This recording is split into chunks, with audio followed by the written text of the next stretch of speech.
Hi everyone, welcome back to our podcast The Light Within. I'm Fatima, And I'm Rayan, and this is our second episode. and today we're going to talk about something that affects all of us, whether we realize it or not. It's about belonging. Belonging isn't about being a part of a group or fitting in anywhere that you don't need to be. It's about being accepted for who you truly are, not who you're pretending to be. Exactly. I feel like the perfect way to describe belonging is like when you walk into a class or you join a friend group and you don't feel like you need to shrink or change anything about yourself.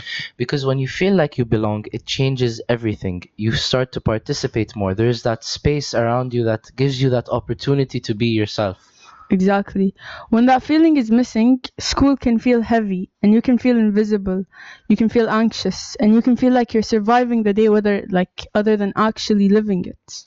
And belonging doesn't just affect us in school, it affects our personal lives. When we feel like we don't belong outside, it can impact our confidence and our personality.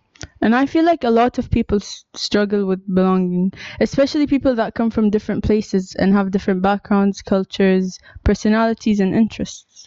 And the truth is, being different is not the problem. The problem is when our differences are not accepted or understood. So, how do we make people feel like they belong? Honestly, it can be something as simple as smiling at your friend, inviting them to a conversation to talk about the things that you and him love. And also, listening. Listening really plays a big role. Not just waiting for your turn to talk, but making people feel heard, because that's how they feel valued. And we need to stop assuming that we know everybody's story. Everyone goes through something different, and I think that's called yonder or Do you mean Sonde? sonder. Sonder. Yeah. Isn't that like the realization that like everyone has their own life? Because for me it's beautiful. I'm on the way to school and I'm sitting in the traffic light and I just see all of these cars with all of these people and all of these families inside of these cars, and I'm sitting there worried about my own problems and the test that I'm about to have. And I always just forget, it slips my mind that the car right next to me can be going through something so much worse, can has five people, has an entire family, and each one of those people have different things going on and different issues that they should be worrying about. And the more I think about it, the more it amazes me. Yeah, exactly. It's like you forget people have their own mind, their own way of thought, and like their own way of life too. Exactly. Every block has many houses, and every house has many people, and every person has a story. Yeah, exactly. So it's easy to get caught up in something like that. You start to see these things as material or as just additions to your life when it's a whole other branch. Exactly. It's like you're the main person in your life, but the other people are the main person in their life too. So it's like it's just a realization. Exactly. Belonging doesn't mean that everyone has to be the same. It just means that everyone has a place. And if you're listening right now and you don't feel like you belong, trust me, your presence matters.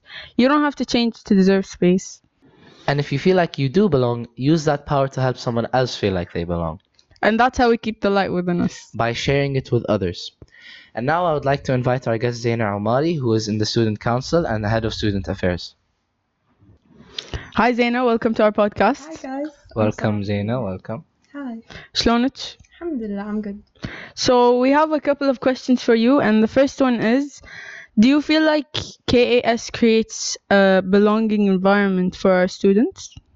Actually, I really do. I think the thing that makes our school special and different from the other schools is that we have a really tight-built community and we all talk to each other like at one point. And I think that's because of the way that when we were young and we were still part of the school, the teachers and the staff, they'd all introduce us into this topic about living values. And I think that's something so beautiful about our school.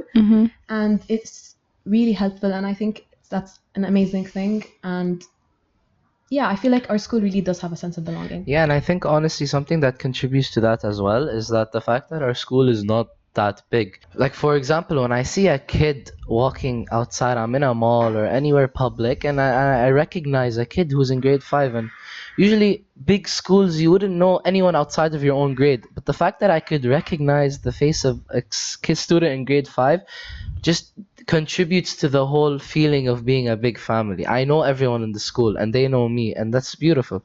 Exactly. And I feel like that adds like a sense of comfort. It's like you don't need to perform to fit in.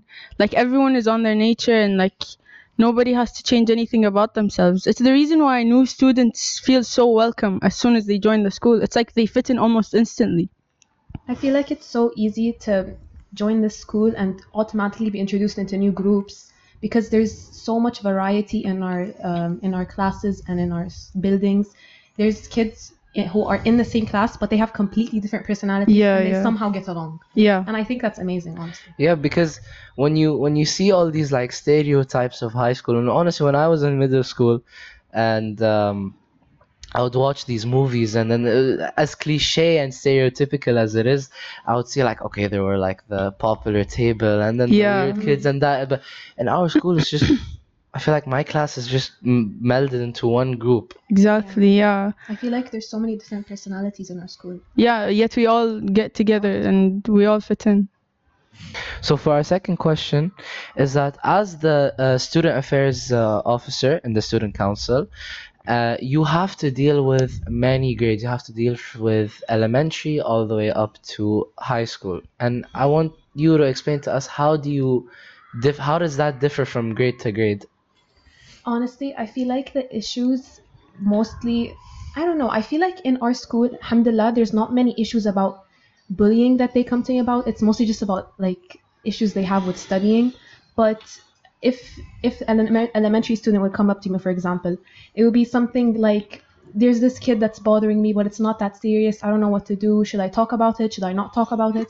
And I feel like I always like to encourage people to fight for where they want to be. Not fight, like peacefully try to get to the area they want to be in their classroom dynamic. Right. And I always encourage that. But of course, we have to get like the teachers' approvals and everything. But in the end, I feel like it's mostly elementary with the who have the issues with belonging. But the higher grades, it's mostly just about like studying and finding the time to study and to person. You said that there isn't many cases of bullying, right? It's mostly teasing. It's not straight up bullying. Yeah. And that's normal. That's normal it in is any. normal. It's normal in any school. Yeah. It's mostly about the type of personality, the person who is dealing with the teasing. It's really differs. I feel like there's some people who don't mind the teasing, and there's people who really mind the teasing. Right. And in the end, it's our job as like part of a community to accommodate those people's needs. Like if you don't want to be teased, okay, you don't have to be teased. We're not going to tease you. Exactly. It's as simple as that. You can't judge someone for being sensitive or like taking things personally, because that's just how they are, and they're not gonna really change like that. It's not Exactly. It's all about knowing the time and place. It's all about knowing what to say, when, to who, because it differs throughout the person. It differs. The way I talk with Fatma would be different than the way I talk with Zeina. That would be different than the way I would talk to my best friends. Different to the way I talk with my teachers. It's different. Okay, so for our final question, Zeina, we asked you all of these questions about belonging in the school and living values and you in a school role.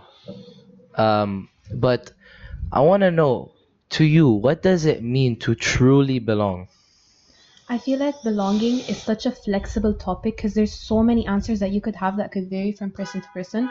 But to me, I feel like belonging is accepting someone no matter like their flaws, the things that are good about them, the things you maybe don't like about them. But I feel like belonging is accepting this person no matter what, unless it's like someone who's like really horrible. But if it's like a small thing that you don't like about your friend, but you really like your friend, Yeah. of course you're gonna get over this thing that you don't like about them because you love this person. You love them. Right. So I feel like that's what I think about belonging. It's accepting someone Yeah. who you love, like no matter what.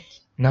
But like, how do you feel like you belong? Is that the answer you believe, or is that the answer you gave us that we want to hear? No, honestly, no. I feel like I genuinely I believe what I said. I think it's really important, and this is not just me telling you how I make people feel belonging. I'm telling you how I want to feel belonging. If you truly care about me, or if I care about you, we have to accept each other, and we have to work around the things we don't like about each other. And I think that's a value that all of us should really have. And Zain, I wanted to bring up something you said earlier, and it's about teasing. Like, I feel like teasing really shapes the way someone reacts in this world, like from a young age. I feel like if you've been teased a lot when you were younger, you're gonna be more, not timid, more like, I don't know, conscious of what you do around other people and like just not wanting to get the reaction of being like, Actually, I think I disagree. what? And it depends. I mean, what you said could be true, but it depends from person to person. Um, Teasing, and I have been teased by because I have two older brothers, Right. so I have been teased by them all the time, and I feel like that teasing has shaped me to who I am. Like, I feel like I'm less susceptible to it now. It doesn't affect me as much because I was exposed to it by my brothers, by my friends from a young age, and khalas, like it didn't become such an issue now. But again, it depends on the person, and it depends on the scale, and it depends on the level. There are times where it does get too far, and those are the times where we just have to be more aware. Exactly. Like, it depends on the way you deal with it. Like someone could be teasing you just to spark a reaction out of you to see how, like, what you would say. Rage bait. Yeah, exactly. And rage bait has become such a common thing now. It's such a Like, it's such an excuse to be mean to someone. yeah, you guys- yeah, are you it is an excuse to be mean to someone, and a lot of the times people say things that are ridiculous, and they Yeah. label it as rage bait, and they're like, "Come on, bro, why are you getting upset?" Are you guys rage baiters? No, no, no. We have to. I don't want to answer that. We gotta stop rage bait. We gotta start joy baiting, Start joy guys. We baiting. gotta start getting joy out of everyone. So people should like teasing is funny until it isn't, honestly. Yeah. I feel like you should be able to tell when the person you're talking to just stops taking it. Like it's not funny anymore. I feel like And if you see someone get teased like really bad, like actually stand up for them. Yeah, it's your responsibility, especially if it's your friend, because Yeah. that's part of being a friend. Being a friend is not as a label. It's not. I can't go and say that I'm Fatma's friend and just label it as that. It's about doing things that friends do for each other. It's about being there for the other person. So in a way, Exactly. it's your responsibility to step in when you see your friend getting teased to the point where it's harmful to him. Exactly. Actions speak louder than words. Yeah. yeah. I think this is a good spot to end it off. So thank you all for tuning in to the second episode of The Light Within. We can't wait to see you guys next time. We hope you enjoyed, and we want to thank our guest Zeina for giving her personal statement about everything, and we enjoyed her presence, and we hope you guys benefited from what we had to say. Thank you guys so much. Goodbye.